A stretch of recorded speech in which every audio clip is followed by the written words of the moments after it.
이렇게 드린 말씀 가지고 다윗의 감사 이런 제목으로 함께 은혜 나누기를 원합니다. 오늘 추수감사주일이죠. 지난 1년을 돌아보면서 1년 동안 우리를 축복하시는 하나님 앞에 감사하는 기독교의 큰 절기 중에 하나죠. 원래는 1년 동안 농사지은 농사를 실제 지어봐야 이 추수감사절의 의미가 가슴에 확 와닿는데, 제가 어렸을 때는 추수감사절이 되면 1년 동안 농사지은 쌀, 요즘 10kg, 20kg 이렇게 짧게 담았는데 예전에는 80kg가 한 가마니, 사이즈가 그거 하나밖에 없었거든요.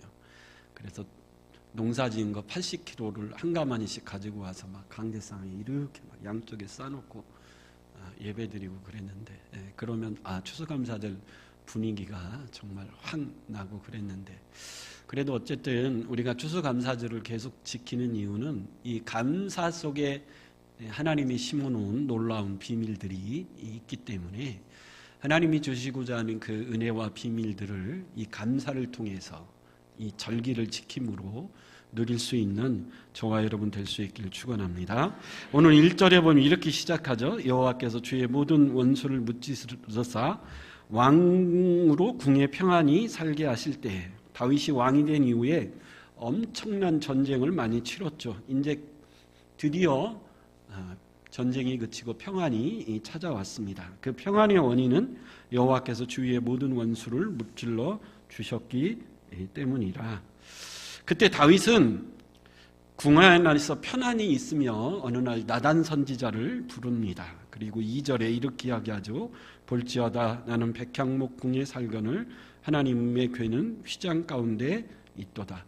나는 이렇게 백향목으로 지은 아름다운 궁궐 속에 살게 되었는데 하나님의 궤는 아직도 천막 가운데 있는 것, 그것이 너무 마음이 안 좋아서 하나님을 위해, 나를 위해 이렇게 백향목으로 아름다운 궁궐을 지었듯 하나님을 위해 아름다운 성전을 지어야 되겠다. 하나님이 베풀어 주신 은혜가 너무 크기 때문에. 다윗은 시골에 들에서 양을 치는 일개 목동에 불과했죠. 근데 하나님은 그런 다윗을 이스라엘의 두 번째 왕으로 삼아 주셨습니다. 하나님도 8절에 보면 그 사실을 하나님이 말씀해 주고 있죠. 그러므로 이제 내 종 다윗에게 이같이 말하라. 만군의 여호와께서 이와 같이 말씀하시기를, 내가 너를 목장 곧 양을 따르는 데에서 데려다가 내 백성 이스라엘의 주권자 왕으로 하나님이 삼아 주셨다. 그리고 9절 상반절에 보면 내가 가는 모든 곳에서 내가 너와 함께해서 내 모든 원수를 네 앞에서 멸하여 쓴즉, 이스라엘의 왕으로 삼았을 뿐만 아니라 다윗의 원수 대적들을 다 물리치도록 하게 하셔서 다윗으로 하여금 이제 진정한 평안을 누릴 수 있게 하셨으니, 다윗이 생각할 때 시편 116편 12절이죠. 내게 주신 모든 은혜를 내가 여호와께 무엇으로 보답할까? 하나님의 이 은혜가 너무 크고 놀라운데 이 놀라운 은혜와 사랑과 축복을 내가 무엇으로 보답하면 좋을까? 다윗이 생각 끝에 하나님을 위해서 백향목으로 아름다운 하나님의 집, 하나님의 성전을 지어야 되겠다. 나는 이렇게 아름다운 백향목에 거하는데 하나님의 궤는 여전히 천막 가운데 있으니 그것이 너무 마음이 아팠던 거죠. 그래서 다윗은 정말 하나님 앞에 감사한 마음으로 하나님의 성전을 지어 드리고 싶다, 그런 마음을 가졌습니다. 여러분, 여기까지 놓고 보면 이 시점에서 어떤 마음이 드십니까? 나도 하나님 다윗만큼 복을 줘 보십시오. 나도 다윗처럼 하나님을 위해서 성전을 짓든 뭐하든 엄청난 것을 해드리겠습니다. 근데 여러분, 우리는 이미 다윗보다도 더 큰 은혜를 받아 누리고 있는 줄 믿습니다. 히브리서에 보면 구약의 모든 성도들, 구약의 모든 믿음의 사람들, 다윗을 포함해서 모든 믿음의 사람들은 오실 메시아를 바라보며 믿음으로 살았다 그럽니다. 우리를 죄에서 구원할 진정한 메시아가 언제 오시나 그것을 바라보며 사는 성도들이 구약의 성도들이라는 거죠. 그래서 다윗도 하나님이 보내주실 메시아를 바라보며 고대하며 살다가 죽었습니다. 근데 우리는 이미 구약의 많은 성도들이 고대하고 기다리던 그 메시아가 이 땅에 오셔서 우리 위에 십자가에 못 박혀 죽으시고 그 십자가의 은혜로 우리를 하나님의 자녀가 되는 놀라운 권세를 주신, 성경이 말하는 하나님이 우리에게 주실 수 있는 가장 큰 복, 가장 큰 은혜는 바로 이 복이고 이 은혜인 줄 믿습니다. 여러분, 막상 내가 죽을 때가 되었을 때 무엇이 필요하겠습니까? 여러분, 내가 지금 막 마지막 숨을 헐떡거리고 조금 있으면 죽는데, 여러분, 그동안 내가 모아놓은 금은 보화들이 필요가 있겠습니까? 하나도 가져갈 것이 없죠. 내가 세상에 누리고 있던 권력이 필요 있겠습니까? 세상의 권력을 가지고 여러분 내 생명을 1시간이라도 연장시킬 수 있을까요? 없죠. 여러분, 막상 죽음을 앞에 두고 인간에게 필요하고 도움이 될 수 있는 것은 세상에 아무것도 없습니다. 심지어 나를 세상에서 가장 사랑하는 부모도 죽음 앞에서 어찌 할 수 없어요. 근데 여러분, 오직 나를 위해서 십자가에 못 박혀 죽으사 지옥 갈 내 운명을 천국으로 인도하실 십자가의 은혜, 나를 위해 십자가에 못 박혀 죽으신 예수 그리스도의 그 이름만이 마지막 나의 진정한 소망이요 나의 진정한 축복인 줄 믿습니다. 사도 바울도 다메섹에서 예수를 만난 이후에 내가 예수에게서 가장 큰 은혜, 받은 가장 큰 신령한 복이 바로 이 복이었다고 에베소서 1장 3절에서 7절에서 고백하고 있죠. 우리 같이 한번 읽어보도록 하겠습니다. 시작. 찬송하리로다. 하나님 곧 우리 주 예수 그리스도의 아버지께서 그리스도 안에서 하늘에 속한 모든 신령한 복을 우리에게 주시되 곧 창세전에 그리스도 안에서 우리를 택하사 우리로 사랑 안에서 그 앞에 거룩하고 흠이 없게 하시려고 그 기쁘신 뜻대로 우리를 예정하사 예수 그리스도로 말미암아 자기의 아들들이 되게 하셨으니 이는 그가 사랑하시는 자 안에서 우리에게 거저 주시는 바 그의 은혜의 영광을 찬송하게 하려는 것이라. 여러분, 사도 바울이 내가 여호와 하나님을 찬송하고 높이고 경배하는 이유가 뭡니까? 하늘에 속한 신령한 복을 나에게 주셨기 때문인데, 그 하늘에 속한 신령한 복이 뭐죠? 창세전에 나를 하나님의 백성으로 예정하시고 택해 주셔서 예수 그리스도를 통해 때가 되매 나를 구원하셔서 하나님 자녀 삼아 주신 것, 이것이 하나님이 바울에게 주신 가장 큰 하늘에 속한 신령한 복이라는 거죠. 그럼 그 복을 저와 여러분들이 이미 누리고 있는 줄 믿습니다. 또한 날마다 시마다 우리 인생의 목자가 되어주셔서 나와 함께 하시고 나와 통행하시고 내 인생을 푸른 초장 잔잔한 물가로 늘 인도하시는 이슬 같은 하나님의 은혜를 날마다 또 누리고 있죠. 여러분, 다니엘 기도에 지금 계속 진행 중인데 하나님의 이 놀라운 하나님의 은혜를 경험한 많은 사람들의 간증이 있죠.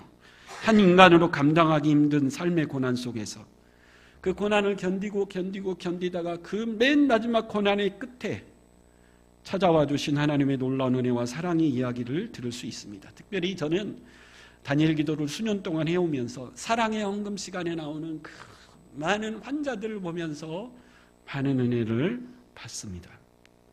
정말 불치의 병, 이번에도 사랑하는 딸이 하나 있는데 치료비가 얼마 든다 그러죠? 45억. 미국으로 가서 치료 받아야 되는데 치료비만 45억이 든다 그래요. 그래서 그런 것을 볼 때마다 하나님, 평범하지만 그저 하루하루 건강하게 살아갈 수 있다라는 것, 그게 여러분 가장 큰 감사 중에 감사인 줄 믿습니다. 물론 간증 들을 때 여러분 잘 분별해서 들을 수 있어야 돼요. 간증을 너무 듣다 보면 우리의 신앙이 너무 감정적으로 흐를 위험성이 있습니다. 그래서 다니엘 기도의 강사들을 어떻게 세우죠? 간증자들을 2-3명, 3-4명 세운 다음에 반드시 누구를 세웁니까? 목사님들을 세워서. 그럼 간증만 듣다 보면 우리의 신앙이 너무 감정적으로 흐를 수 있어요. 그래서 목사님을 통해서 차갑지만 하나님의 말씀을 선포해서 간증을 통해서 하나님에게 은혜를 배웠으면 우리는 어디로 달려가야 되죠? 하나님의 말씀으로 달려가서 우리의 믿음이 감정 위에 서 있지 않고 하나님의 말씀에 서 있을 수 있도록 여러분 간증자들 중간중간에 목사님들을 세워서 말씀으로 우리의 신앙을 균형을 잡아주는 거예요. 여러분, 왜 막 이렇게 간증자들이 막 계속 나와서 간증자들이 계속 나왔으면 좋겠는데 갑자기 목사님이 불쑥 나와서 하나님의 말씀은 별로 재미도 없고 뭐 그렇게 넣었을까요?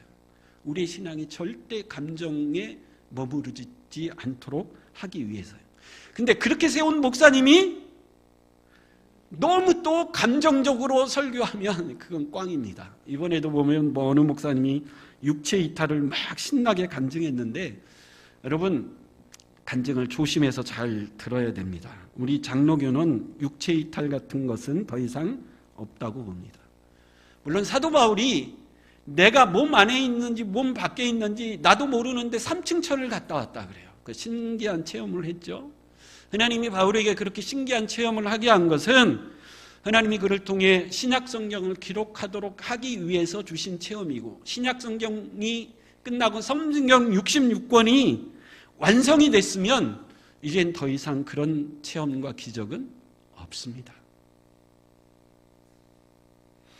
그리고 제가 언젠가 얘기했죠. 중세 카톨릭의 영성을 보면 기도 생활을 막 열심히 하다 보면 나무하고도 대화가 되고 풀하고도 얘기할 수 있고 새들 짐승하고도 대화가 된다 그러는데, 그러니까 이건 천주교 카톨릭의 영성입니다. 우리 종교개혁자들은 그런 것은 다 성경에 맞지 않는다 그래서 다 버리고 나와서 종교개혁을 일으켜 개신교를 만든 거예요.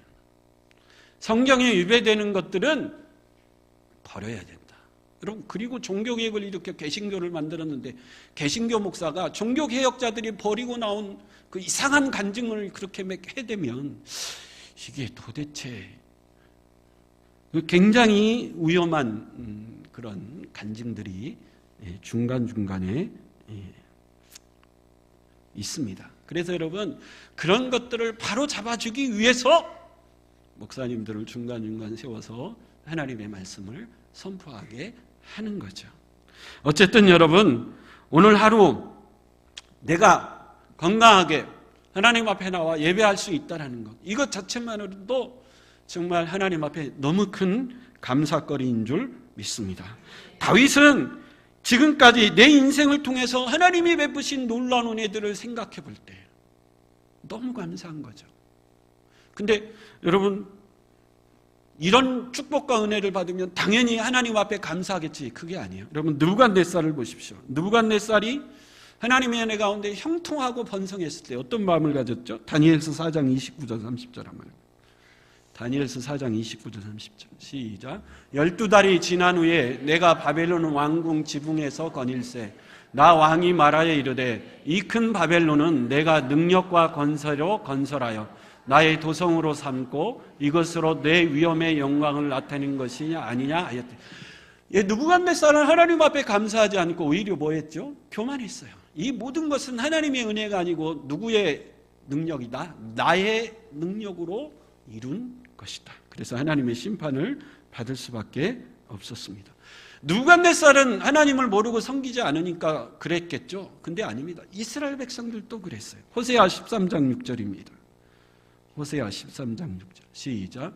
그들이 먹여준 대로 배가 불렀고 배가 부르니 그들의 마음이 교만하여 이로 말미암아 나를 잊었느니라. 이스라엘 백성들이 하나님의 은혜로 배불러 평안히 살 때 마음이 교만하여 누구를 잊어버리죠? 여호와를 잊어버리고 오히려 우상을 섬기는 악한 짓을 하더라는 거죠. 그래서 여러분, 맥주감사주일, 추수감사주일이 그래도 우리에게 여전히 필요한 것은 이 감사절기를 지킴으로 반복적으로 습관적으로 하나님 앞에 감사하는 인생이 되게 하기 위함인 줄 믿습니다. 오늘 다윗은 백향목으로 지은 아름다운 왕궁에서 평안하여 지낼 때 하나님이 내게 주신 모든 은혜가 너무너무너무 크기 때문에 하나님을 위해 아름다운 성전을 지어야 되겠다. 그리고 그렇게 마음만 먹은 것이 아니고 나단 선지자를 불러서 물어본 거죠. 선지자여, 내가 여호와를 위하여 백향목으로 아름다운 하나님의 성전을 짓고 싶습니다. 그랬더니 나단이 뭐라고 그러죠? 3절에 보면 나단이 왕께 아뢰되 여호와께서 왕과 함께 계시니 마음에 있는 모든 것을 행하소서 하니라.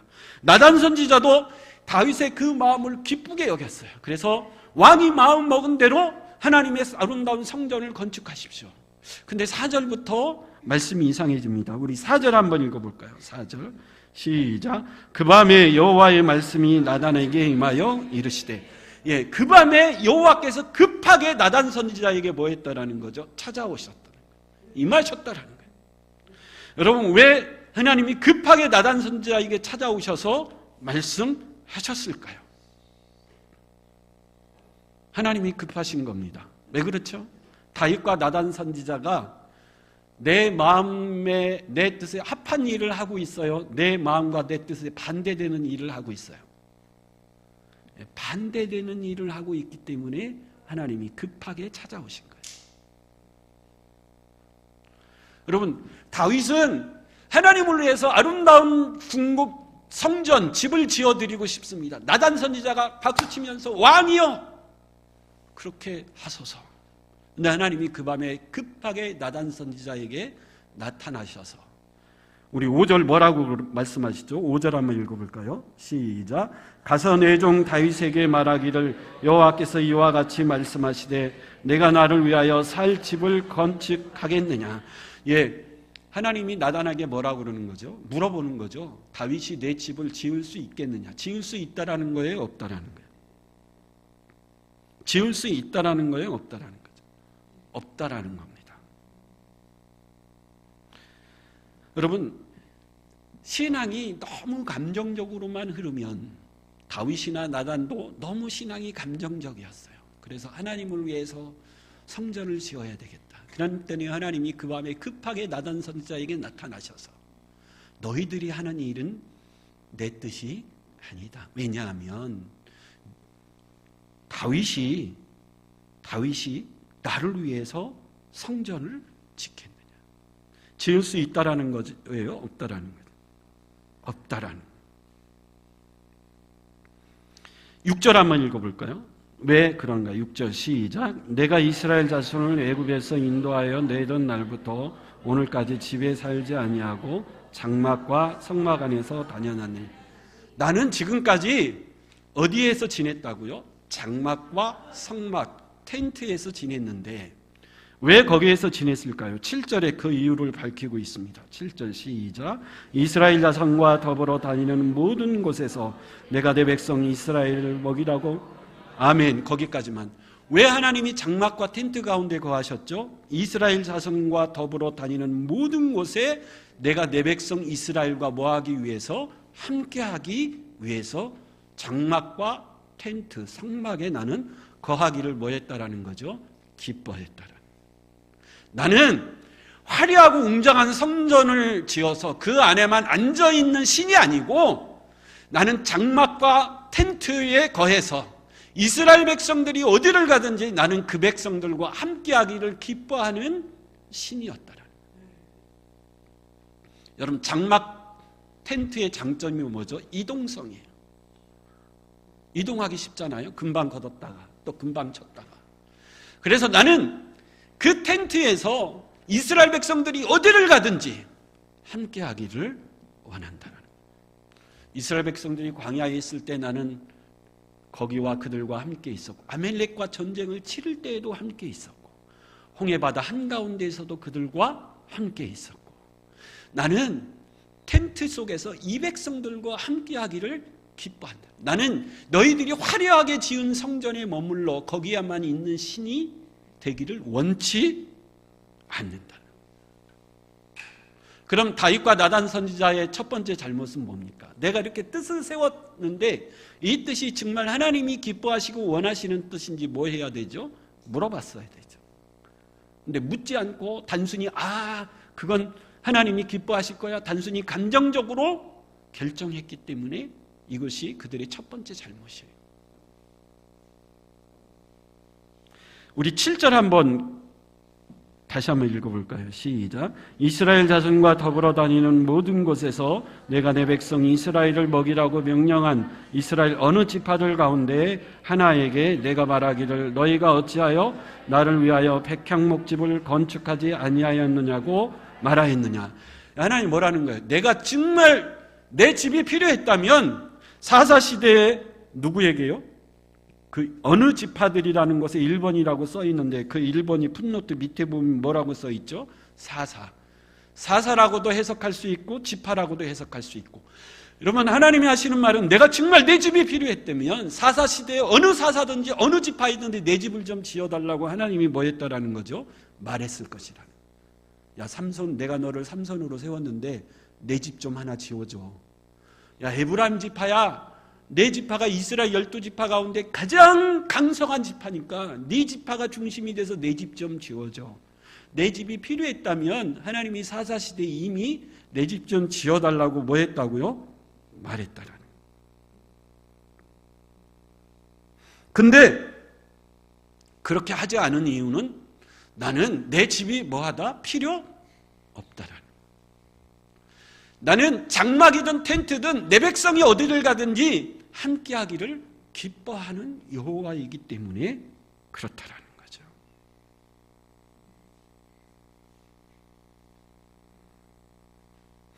여러분, 한국교회가 부흥하면서 70년대, 80년대 막 급속하게 한국교회가 부흥했죠. 부흥하면서 교회가 가장 중요하게 했던 일이 뭡니까? 성전을 짓는 거죠. 왜 그렇죠? 성전이 없었기 때문에.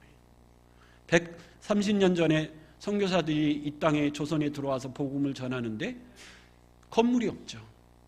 그래서 좀 잘 사는 사람의 집에, 좀 큰 집에 모여서 예배드리고 그 집이 곧 예배당이 되었죠. 근데 성도들은 더 부흥하고 교회가 부흥하고 숫자가 늘어나니까 뭐가 필요한 거죠? 장소가 필요하죠. 그래서 70년대, 80년대 정말 한국교회가 힘을 다해 뭘 지었죠? 성전을 아름답게 지었습니다. 그래서 성전을 지을 때 목사님들이 가장 즐겨 설교했던 본문이 오늘 본문이에요.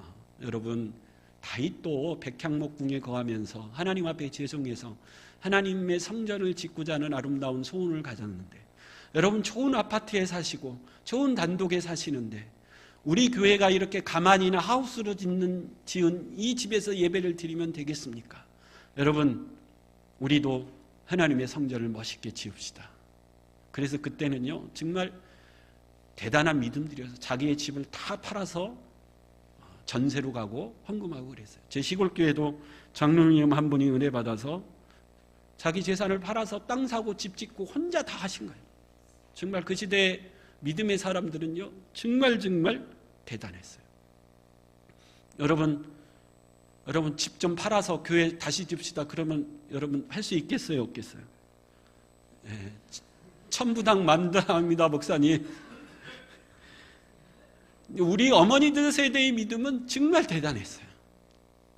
근데 그거에 대한 부작용이 생기기 시작했죠. 성도들이 성전을 너무 아름답게 짓고 나니까 하나님은 어디에 계신다라고 생각하죠? 성전에 계신다. 여러분, 당연히 하나님은 성전에 계시죠. 근데 하나님은 성전에만 계신다, 이렇게 생각하니까 문제가 되는 거예요. 그래서 주일날 예배하러 오면서 우리가 지은 아름다운 성전을 바라보며 이 성전에 계시는 하나님을 만나러 오는 거죠. 그래서 1시간 하나님 앞에 거룩하게 예배를 드리고 나서 나머지 6일 동안은 어떻게 살았죠? 내 마음 내 뜻대로 사는 거죠. 하나님은 어디에 계시기 때문에? 우리가 지은 아름다운 성전에 계시기 때문에 세상에 나가 살 때에는 내 마음 내 뜻대로 살아야 된다. 근데 하나님은 그게 아니라는 거죠. 하나님은 우리와 뭐 하기를 원하신다고요? 함께 하기를 원하신다. 내가 집에서 밥을 할 때도 하나님은 함께 하시기를 원하는 거고, 내가 학교에서 공부할 때도 하나님은 함께 하시기를 원하고, 내가 심지어 화장실에 가 있을 때에도 하나님은 그 화장실에도 함께 하기를 원하신다. 제 목사님 중에 한 분은 이 성격이 남자 여자 성격이 바뀌었어요. 사모님이 남자 같고 목사님이 여자 같아요. 그래서 사모님이 직장 생활을 하는데 목사님이 집에서 사모님을 너무 애타게 기다리는 거예요. 왜요? 말을 하고 싶어서. 그럼 사모님이 들어오면 그때부터 막 말을 합니다. 얼마나 말을 하고 싶은지 사모님 화장실에 가서 앉아 있어도 거기까지 쫓아가서 앞에서도 막 사모님이 아주 미치겠대요. 근데 하나님은 우리와 그렇게 뭐 하고 싶은 거죠? 지내고 싶은 거예요.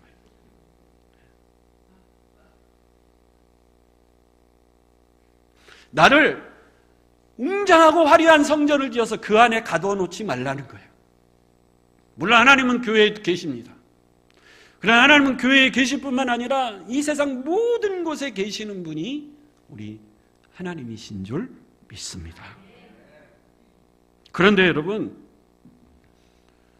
그래서 사무엘, 다윗, 나단 선지자, 너희들은 잘못됐어. 그건 내 뜻이 아니야. 그건 내 생각이 아니야. 하나님이 이렇게 혼내야 스토리상 맞잖아요. 그죠? 다윗이 하나님의 아름다운 성전을 지어야 되겠다. 나단 선지자도 왕이요, 그렇게 하십시오. 그랬더니 하나님이 그날 밤 급하게 나단에게 나타나셔서 나는 원치 않아. 그건 내 뜻이 아니야. 너희가 내 집을 아무리 화려하고 백향목처럼 지어도 나는 결코 기쁘지 않아. 나는 내 집이 필요했던 이미 사사시대에 지어달라고 했. 근데 왜 말 안 했냐? 나는 그런 집 필요 없어. 나는 텐트라도 너희와 함께 하고 싶어. 너희와 같이 지내고 싶어. 어디를 가든지 너와 동행하고 싶어. 이 하나님의 뜻을 전달했습니다. 그래서 너희가 내 뜻을 먼저 묻지 않고 결정한 것은 너희들 잘못한 거야. 이렇게 책망해야 되죠. 근데 8절부터 하나님이 말씀하시는데, 우리 8절 한번 읽어볼까요? 8절 시작. 그러므로 이제 내 종 다윗에게 이와 같이 말하라. 만군의 여호와께서 이와 같이 말씀하시기를 내가 너를 목장 곧 양을 따르는 데에서 데려다가 내 백성 이스라엘의 주권자로 삼고. 8절부터는 정말 놀라운 하나님의 말씀입니다. 특별히 10절부터는 굉장히 중요한 다윗의 언약이라는 언약의 말씀을 하나님이 주십니다. 내 종 다윗에게 가서 말하라는 거예요. 9절 하반절에 보면 너의 이름을 뭐하게 만들어 주겠다? 위대하게 만들어 주겠다라는. 우리 12절 13절 한번 읽어보겠습니다. 12절 13절 시작. 내 수완이 차서 내 조상들과 함께 누울 때 내가 내 몸에서 내 씨를 내 뒤에 세워 그의 나라를 견고하게 하리라. 그는 내 이름을 위하여 집을 건축할 것이요 나는 그의 나라 왕위를 영원히 견고하게 하리라. 10절에 보면 평강을 주고 11절에 보면 모든 원수를 다 무찔러 줄 것이다. 이게 다윗에게 하나님이 주시는 은혜와 축복들인데 사실은 이게 중요한 게 아니고요. 12절 13절이 중요한 거예요. 다윗 내 왕위가 뭐하게 하리라? 영원하리라. 누구 때까지요? 예수 그리스도 때까지. 여러분, 비록 다윗이 아직 미숙하고 연약해서 하나님의 온전한 뜻을 구별하지 못하고 하나님의 집을 지어드리겠다는 잘못된 소원을 가졌지만 하나님은 그 연약함, 그 미숙함을 혼내는 것이 아니라 다윗의 그 연약함, 미숙함을 사용해서 12절에 보면 내 수완이 차서 너는 죽을 것이지만 내 몸에서 날 내 씨가 내 나라를 뭐하리라? 견고하게 하리니 그는 내 이름을 위하여 뭘 지을 것이고 집을 건축할 것이요 나는 그의 나라 왕위를 영원히 견고하게 하리라. 다윗 너는 미숙하고 연약했을지라도 하나님은 그 마음을 보시는 거죠. 어떤 마음이죠? 하나님 앞에 감사한 마음.